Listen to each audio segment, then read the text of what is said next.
Good morning, ময়ূরিকা লাইফস্টাইলের আরেকটা নতুন সকালে একটা নতুন ব্লগে তোমাদের সবাইকে স্বাগত। আর এখন ঘড়িতে বাজে 8:30। আমি 7:30টার সময় বাজারে গিয়েছিলাম। সেখান থেকে আজকে নিয়ে এসেছি কুচকাচ কিছু কিছু জিনিস যেগুলো দরকারে লাগবে, যেমন আলু, তারপরে আদা, তারপরে মাছ নিয়ে এলাম, পেঁয়াজ আনতে ভুলে গেছি, আর নিয়ে এলাম আঙ্গুর। আজকে কিন্তু বাজারে বেশ দামটা একটু ওপরমুখী, তো এই হচ্ছে ব্যাপার। তো তা সত্ত্বেও তো খাওয়া দাওয়া তো করতেই হবে, তো দুটো উচ্ছে এইভাবে দুটো দুটো করে জিনিস নিয়ে এসেছি। আর আজকে মাছ নিয়ে এসেছি ইলিশ মাছ। ইলিশ মাছ খুব একটা বড় না, ছোটোর মধ্যে নিয়ে এসেছি।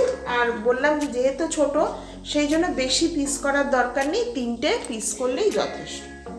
তো এই হচ্ছে আজকে আমার বাজার। আর কাঁচকলা নিয়ে এসেছি ইলিশ মাছ দিয়ে খাবার জন্য। আর আজকে জানো তো আমার নিজস্ব কিছু কাজকর্ম আছে যেগুলো এতদিন ধরে হয়নি ঠান্ডার জন্য।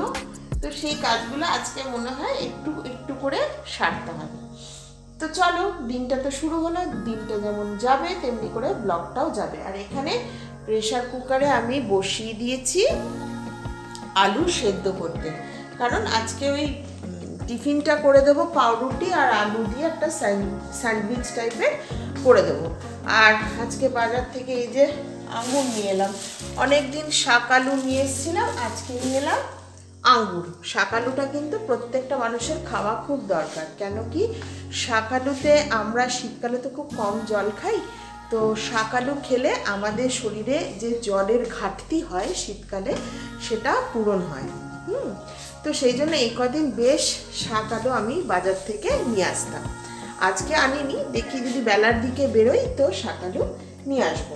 তো এই হচ্ছে আমার সকালের আপডেট, তোমাদেরকে দিয়ে দিলাম। আর এখনও ঘরের কাজ আমার সেরকমভাবে কিছুই হয়নি।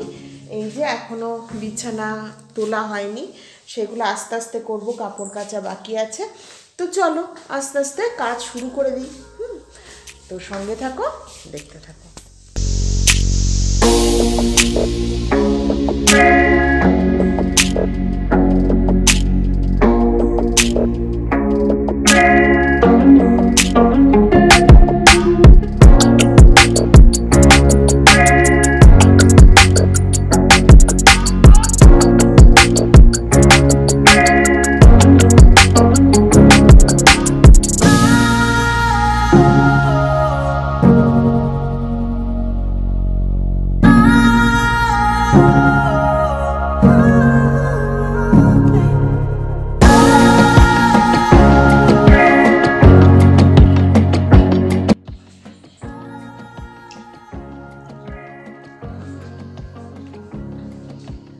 বসলাম চা নিয়ে, স্যান্ডউইচ নিয়ে।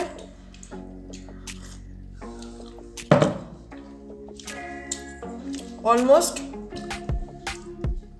সব কাজ কমপ্লিট। কটা বাজে? 9:45।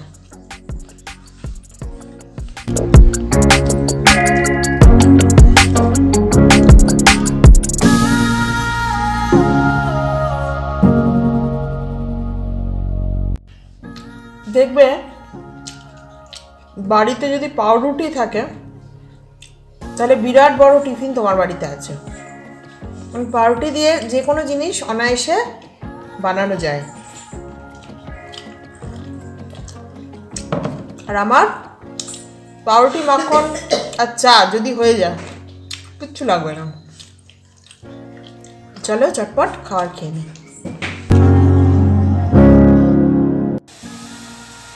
টিফিন টাইম কমপ্লিট হলো, মানে আমার টিফিন ব্রেক কমপ্লিট। এবার আবার কাজে লেগে পড়া।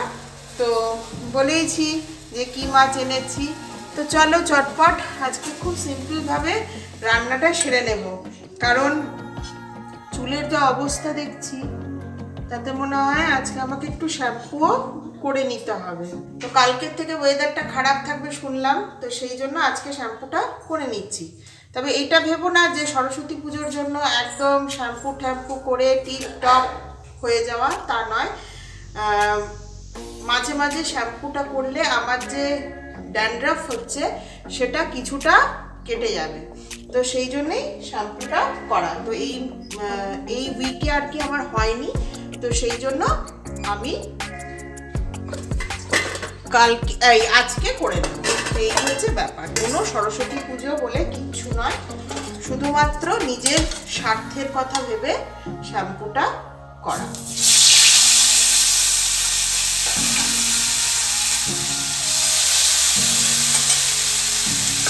সত্যি কথা বলতে কি এখনকার দিনে সরস্বতী পুজোকে বিশেষ নাম দিয়ে দেওয়া হয়েছে ভ্যালেন্টাইন্স ডে। সরস্বতী পুজো মানেই বাঙালিদের ভ্যালেন্টাইন্স ডে। আমরা যখন স্টুডেন্ট ছিলাম তখন তো এরকম ছিল না। সরস্বতী পুজো মানেই হচ্ছে বিদ্যার দেবীর আরাধনা। তো এখন শুনছি বিদ্যার দেবীটা যে কবে মানে দিনের দিন বিদ্যার দেবী যে কী করে প্রেমের দেবী হয়ে গেল, এখনকার ছেলে মেয়েদের মুখে শুনে সত্যি অবাক লাগে। তো যাই হোক, পড়াশোনারও এই জন্য এই হাল। তো সেটাই হচ্ছে বড় কথা। আমাদের কাছে সরস্বতী পুজোটা তাই এখনো পড়াশোনার দেবীর পুজো। তো এই হচ্ছে ব্যাপার। আমার রান্নাটা আমি চটপট করে দেব। কিছুটা তো হয়ে গেছে, একটা রান্না হয়ে যাওয়া মানেই অনেক রান্না হয়ে যাবে।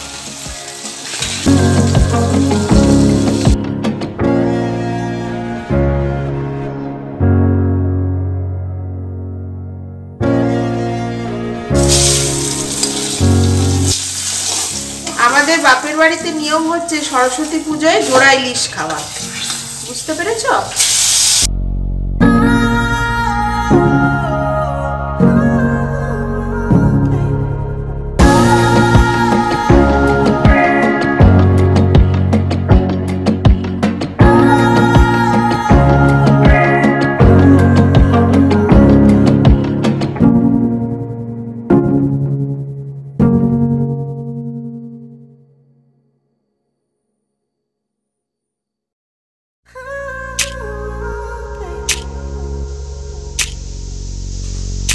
এটা হতে থাকুক। উচ্ছে আলু সেদ্ধ করলাম আর রাতের জন্য ওই একটা ভাজা করে দেব। আমার একটা অভ্যেস কি জানো তো, রান্না করতে করতে স্ল্যাব পরিষ্কার করা। এটা হচ্ছে আমার একটা অভ্যেস। এর মধ্যেও কিন্তু অনেক রং বিনস আছে। না না, ওই বিনসগুলো দিইনি আমি। ঠিক আছে, কারণ কি ওই বিনসগুলো মানে শুকিয়ে গেছে। আর ওয়েদারটা না খুব সুন্দর, জানো তো, বেশ ভালো লাগছে। এইরকম ওয়েদারই তো চাই, কিন্তু ওই যে সরস্বতী পুজোয় বলছে এরকম ওয়েদার থাকবে না, আস্তে আস্তে মাঝে মাঝে মেঘলাও করছে, সেটাই হচ্ছে কথা। আমাদের ঘরের লাইটগুলো না এক একটা এমন জায়গায় না, যে নয় তোমাকে দেখতে ফর্সা লাগবে, আর নচেত মুখের মধ্যে এমন অন্ধকার লাগবে যে মুখটা পরিষ্কার লাগবেই না। অবশ্য আমি এমন কিছু ফর্সা নই, কিন্তু তাও এমন কিছু আবার কালোও নই।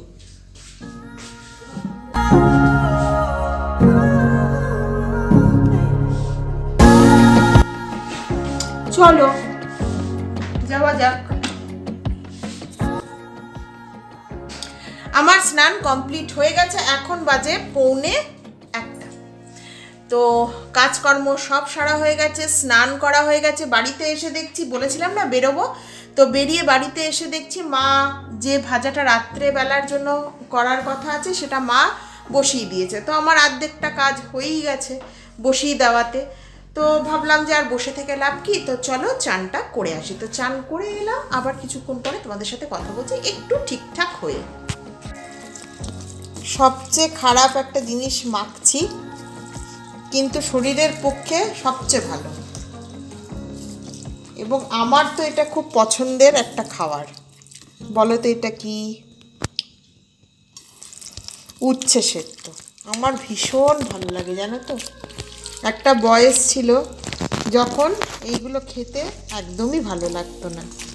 এখনকার দিনের বাচ্চাদের তো লাগবেই না। আগেকার দিনের বাচ্চারা তাও বাবা মার ভয়ে খেয়ে নিত, কিন্তু এখনকার বাচ্চারা কিন্তু কারোর ভয়ে এটা মুখে দেয় না, কিন্তু এটা কিন্তু শরীরের পক্ষে খুব ভালো। তো এইটা আজকে মাখা হচ্ছে। আর চলো এবার আস্তে আস্তে ভাতটা বেড়ে ফেলি।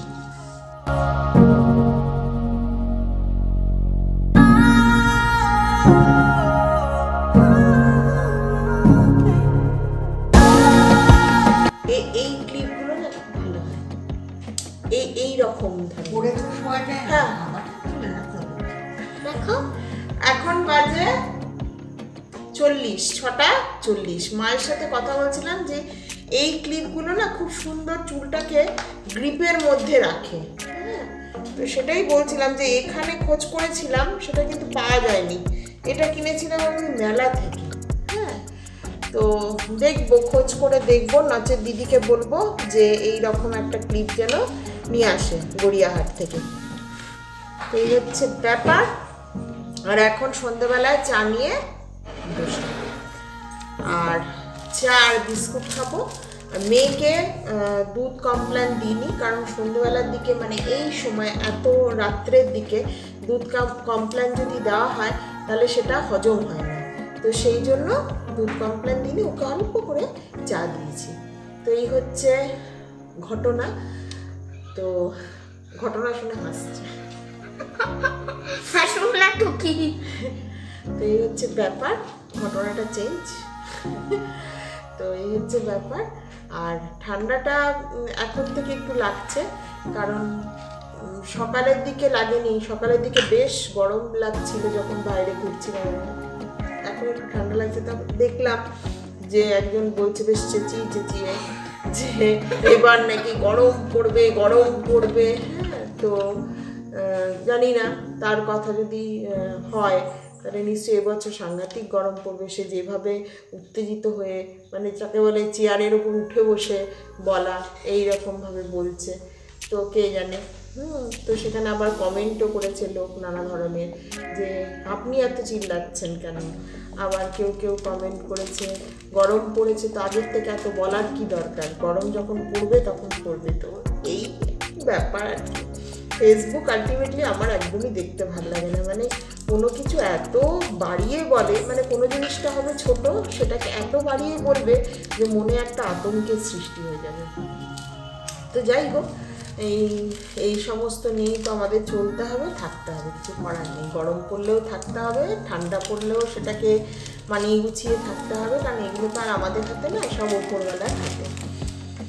তো রাতের দিকে রুটি বানালাম, রুটি আর ভাজা। সকালবেলা তোমাদের তো বলেইছিলাম, রুটি আর ভাজা। আর করবো মুসুরির ডাল সেদ্ধ, ভাল লাগে, বড্ড ভাল লাগে খেতে।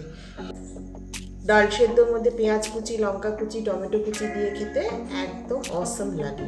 তো সেটা আজকে করবো, ইচ্ছা আছে, অনেকদিন খাওয়া হয়নি। আর চুলটা কেমন লাগছে দেখো, শ্যাম্পু না করলে বসা, আর শ্যাম্পু করলে যেন কাকের বাসা। বাড়ি বেশ সুন্দর কবিতা হয়ে গেল তো, যে শ্যাম্পু না করলে বসা, শ্যাম্পু করলে চুলটা কাকের বাসা। আস্তে আস্তে ভাবছি কবিতা লিখবো। তো যাই হোক, জোকস অফ আ পার্ট,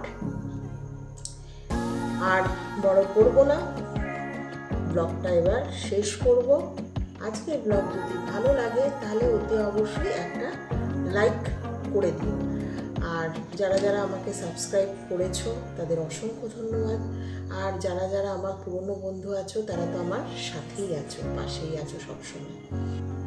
তাহলে আজকে এতটুকুনি, কালকে একটা নতুন গল্প, নতুন ব্লগ নিয়ে তোমাদের সামনে হাজির হয়ে যাবো। ততক্ষণের জন্য খুব ভালো থাকবে, সুস্থ থাকবে, আর টাটা। তো সরস্বতী পুজো আসছে, খুব আনন্দ করো, আস্তে আস্তে সব পুজো আরম্ভ করে দাও। আর একটা দিন পরে, জানি না কালকের ওয়েদার কেমন হবে। এই হচ্ছে ব্যাপার। চলো।